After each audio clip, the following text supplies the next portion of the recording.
최근 보건복지부는 국민연금 개혁안을 발표했습니다. 국민연금 가입자 수는 줄어드는 반면 수급자는 늘어나면서 국민연금 재정이 악화해 2056년에는 기금이 모두 고갈될 것이라는 결론이 나왔기 때문입니다.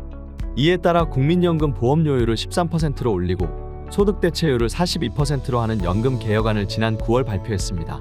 여기에는 자동조정장치의 도입과 세대별 보험료율 인상 차등화도 포함되었습니다. 자동조정장치란 인구구조와 경제 상황의 변화에 연동해 연금액을 조정하는 제도를 말합니다.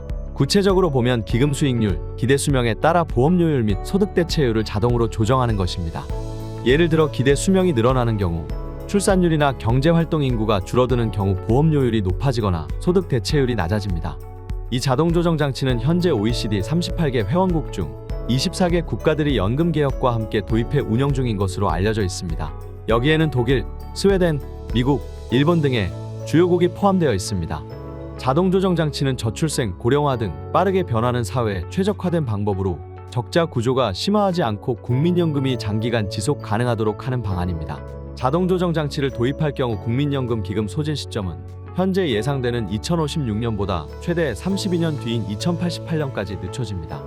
하지만 비판도 다수 존재합니다. 정부가 국내 도입을 검토하는 안을 적용하면 연금액 인상률 하한선이 물가 상승률을 따라가지 못하기 때문입니다. 명목 금액은 줄어들지 않더라도 실질 가치로 따지면 낸 돈보다도 못 받는다는 셈입니다.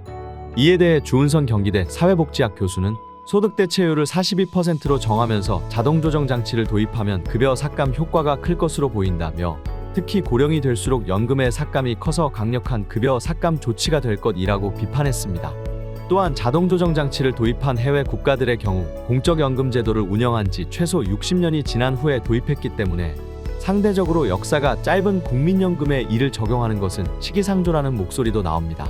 김태일 고려대 고령사회연구원장은 해외에서 자동안정장치가 작동되는 것은 이미 보험료율이 20% 수준으로 충분히 높아 더 올릴 여력이 없고 급여액이 충분히 깎더라도 노후에 큰 부담이 안 되기 때문이라고 지적했습니다. 이처럼 정부가 새로운 연금 개혁안을 발표한 가운데 국회 입법까지 이루어져 연금 개혁이 완성될지 관심이 쏠리고 있습니다.